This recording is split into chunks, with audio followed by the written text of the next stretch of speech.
Hi எல்லோருக்கும் வணக்கம். Bigg Boss season 9 Tamil. இந்த வீடியோவில் நம்ம இன்னைக்கு லைவ் ஸ்ட்ரீமிங்கில் நிறைய விஷயங்கள் வந்து பார்த்திங்கன்னா நடந்தது காலையில்.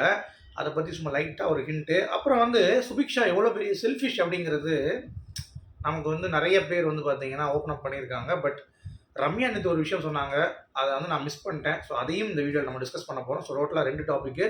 வீடியோக்குள்ளே போகிறதுக்கு முன்னாடி சேனலுக்கு வர்றீங்கன்னா சப்ஸ்கிரைப் பண்ணுங்கள், சரியா? லைக்கை போட்டுருங்க, அவ்வளோதான். அந்த ரெண்டும் ரொம்ப ரொம்ப முக்கியம். பண்ணிட்டீங்கன்னா நமக்கு ஒரு ஆதரவு கிடைக்கும் அப்படின்றதுனால சொல்கிறேன். இப்போ நம்ம வீடியோக்குள்ளே கண்டிப்பாக போகலாம்.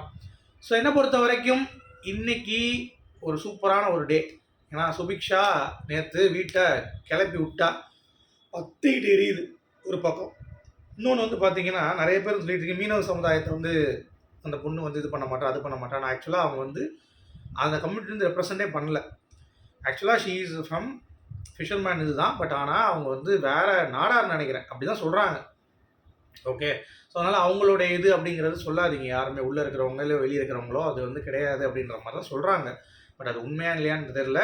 பட் எனக்கு நான் விசாரித்த வரைக்கும் அவங்க வந்து ஃப்ரம் இன்னொரு அதர் கம்யூனிட்டி அப்படின்ற மாதிரி தான் சொல்கிறாங்க. ஓகே, ஸோ சுபிக்ஷாவுடைய செல்ஃபிஷ்னஸ் எப்படின்னு நீங்கள் பாருங்கள். ஆக்சுவலாக இப்போ தனக்காக தான் விளையாடணும் அந்த கேம், அதில் எந்த ஒரு மாற்று கருத்தும் இல்லை. பட் கொஞ்சமாவது ஹியூமனிட்டி அப்படிங்கிறது வேணும்.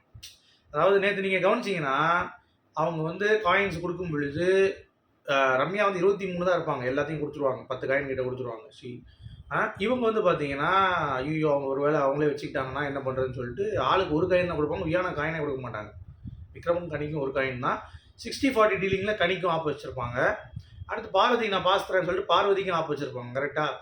இப்போ விக்ரமுக்கும் ஒன்று தான் கொடுக்குறாங்க அப்படிங்கிறப்ப அவர் போட்ட எஃபர்ட் எவ்வளோ, அவர் எடுத்த பாட்டில்ஸ் எவ்வளோ அப்படிங்கிறது நீங்கள் யோசிக்கணும். சரி, வியானாக்கு நாமினேஷன் ஃப்ரீ பாஸ் கொடுக்குறாங்கன்னு அதை ஒரு கன்சிடர் பண்ணிக்கலாம். பட் இதுக்கு என்ன பண்ணுவீங்க? இப்போ நீங்கள் 23க்கு 37க்கு எங்கே இருக்குது, அதுதான் எல்லாத்தையும் கேட்குறாங்க. இங்கேயே உன்னால் வந்து பகிர்ந்தளிக்க முடியலையே, அப்போ நாளைக்கு நீ ஜெயிச்சிட்டனா உங்களை சார்ந்தவர்களுக்கு நீ கொடுக்கும் பொழுது எவ்வளோ கொடுப்ப? நீ தான் வச்சுப்ப, ஆட்டையை போட்டுப்ப. ஏன்னா இவர் செல்ஃபிஷ் அப்படின்ற மாதிரி வந்து எக்ஸ்போஸ் பண்ணியிருக்காங்க ரம்யா. அது கிட்டத்தட்ட கொஞ்சம் உறுதியான ஒரு விஷயம் தான். ஏன்னா எந்த ஒரு எல்லாத்துக்கும் சரி அவங்க ஜெயிக்கணுங்கிறது ஒன்று இருக்கும். ஆனால் ஒரு குறைந்தபட்ச ஹியூமனிட்டி அப்படின்னு ஒன்று இருக்கும். இப்போ வினோத்லாம் வந்து ஒன்றுமே இல்லை, அவருக்கு zero. He contributed every thing. அந்த மாதிரி மனசு எல்லாத்துக்கும் வராது. பட் இந்த மாதிரி மனசு அப்படிங்கிறது ரொம்ப ரொம்ப குரூயல்.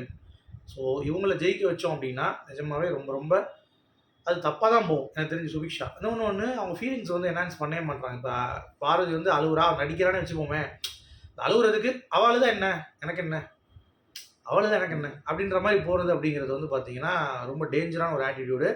அது சுபிக்ஷா கிட்ட இருக்குது அப்படிங்கிறது பார்க்க முடியுது. ஸோ சுபிக்ஷாவுடைய உண்மை முகம் கொஞ்சம் கொஞ்சமாக வந்து இப்படிலாம் பண்ணியிருக்காங்களா அப்படின்ற மாதிரி நமக்கு தோணுது. சரியா?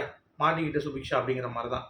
ஏன்னா இந்த அளவுக்கு பண்ணி ஒருத்தவங்க ஜெயிக்கிறாங்க அப்படிங்கிறப்ப ஜெயிக்க மாட்டாங்க, ஓட்ஸ் இல்லைன்னு வைங்க, அது வேறு விஷயம். பட் இந்த கேரக்டர் கொஞ்சம் டேஞ்சர் அப்படிங்கிற மாதிரி நமக்கு தோணுது. பார்வதி அதுக்கு மேலே விஷம். ஓகே, அவங்க அம்மையாக கொடுக்குறேன்னு ப்ராமிஸ் பண்ணி சுபிக்ஷாவுக்கு வந்து பண்ணுறேன், திவாகரை முதுகில் குத்தி நிறைய விஷயங்கள் பண்ணாங்க. அதுவும் பண்ணக்கூடாது. அதுவும் நம்ம பேசியிருக்கோம். ஏன்னா அப்போ யாரும் சப்போர்ட் பண்ணுறீங்கன்னா எனக்கு யார் சப்போர்ட்டுங்க இல்லைங்க, நம்ம வந்து நடுநிலையாக இருந்துட்டு போயிடும். போன சீசன் எப்படி இருந்தோமோ அதே மாதிரி இந்த சீசன் நான் இருக்க போகிறேன். யாருக்கும் வந்து சொம்பு தூக்க வேணாம் முடிவு பண்ணியாச்சு. ஏன்னா அந்தளவுக்கு குவாலிட்டியான கண்டஸ்டன் வரல 8ஆம் சீசன் சரி 9ஆம் சீசன்லையும் சரி. ஓகே, ஸோ அப்படி இருக்கும்போது நம்ம வந்து அதை பற்றிலாம் பேச தேவையில்லை. அடுத்து இந்த வியானா வந்து பார்த்தீங்கன்னா கனி சொல்லியிருக்காங்க, நீ கியூசியாக இருந்தாலும் நீ என்ன பண்ணியிருப்பேன்னு கேட்குறதுக்கு. நான் கியூசியாக இருந்தால் கண்டிப்பாக எனக்கு நான் கேட்க மாட்டேன் நாமினேஷன் ஃப்ரீ பாஸு. பட் உழைப்பாளியாக இருந்தப்போ நான் கண்டிப்பாக எனக்கு தான் வேணும்னு கேட்டிருப்பேன். ஏன்னா நான் செய்கிற வேலை எனக்கான அந்த ரெஜிஸ்ட்ரேஷன் கிடைக்கணும். கியூசியாக இருக்கும்பொழுது எனக்கு அந்த நாமினேஷன் பற்றி கவலை இல்லை அப்படின்ற மாதிரி சொல்லியிருக்காங்க போல. அது கனி வந்து அதை பார்த்து தான் சுபிக்ஷா பண்ணுறாளா, எனக்கு கியூசி இருக்கிற கொடுக்கல அப்படின்ற மாதிரி சொல்லும்போது, இல்லைக்கா அப்படின்ற மாதிரி, என்ன ஏன் அப்படி சொல்கிறீங்க அப்படின்ற மாதிரி வியானா வந்து பார்த்தீங்கன்னா ஒரு கேம், இதான் ஒரு கேம் தான். இப்போ நாளைக்கு வந்து ஏதாவது இருக்கும்போது வியானா உன்ன மாதிரியே சுபிக்ஷா பண்ணுறா, நீ அவ்வளோ ஒன்று தான் அப்படின்ற மாதிரி போட்டு உடைப்பாங்க. அந்த மாதிரிலாம் வாய்ப்புகள் வந்து நிகழ்கிறதுக்கான வாய்ப்புகள் சாத்தியக்கூறுகள் இருக்குது. அதான் சொல்லிட்டு இருக்காங்க. இந்த மாதிரி கனியக்காயன் கூட இப்போ தான் பேசிட்டு இருக்காங்க சுபிக்ஷா கிட்ட. கனியக்காயன் கூட வந்து ரொம்ப ஒரு 3 நாளாக ரொம்ப அப்படியே மானே தேனே பொன்மானே போட்டு தான் பேசிகிட்டு இருக்காங்க அப்படின்ற மாதிரி சொல்கிறாங்க. அது மட்டும் இல்லாமல் துஷாரும் வியானா பேசும்போது கூட கனியோட கேப்டன்சி வந்து கொஞ்சம் பயஸ்டாக அந்த மாதிரி இருந்தது ஒரு 2 நாள். அப்புறம் கொஞ்சம் மாறிடுச்சுட்டாங்க. நாங்கள் பார்த்துட்டு தான் இருக்கோம், அப்படிலாம் மாறல. செல்ல பிள்ளைகள் தான் அவங்களுக்கு, மிச்சவங்க தான் வந்து பார்த்திங்கன்னா அவங்க தண்டிக்கிறாங்க அப்படிங்கிறது நம்ம பார்த்துட்டு தான் இருக்கோம். ஸோ அதை வந்து நம்ம மெட்ரைஸ் பண்ண முடியாது. இங்கே வந்து வியானாவுடைய ஒரு பாயிண்ட் ஆஃப் வியூவில் வந்து நம்ம கேட்கும் பொழுது எனக்கு என்னென்னா வியானா வந்து கொஞ்சம் எல்லாத்தையும் பார்க்கணும்னு தோணுது. ஏன்னா அவங்க வந்து இப்போ குறிப்பிட்ட ஒரு சார்பாக அவங்க வந்து விளையாட ஆரம்பிச்சிட்டாங்க. இப்போ கனி ஓகேன்னொடனே கனிக்கு போகிறாங்க. அப்படி விளையாடக்கூடாது. எல்லாருடைய தவறுகளையும் சுட்டி காட்டணும் அப்படிங்கிறது தான். அப்போ தான் வியானா வந்து அவங்களுடைய கேமை க்ளோரிஃபை பண்ண முடியும் அப்படின்ற மாதிரி எனக்கு ஒரு ஃபீல் ஆகுது. ஸோ உங்களுடைய கருத்து என்ன அப்படிங்கிறது இந்த விஷயத்தில் சொல்லுங்கள்.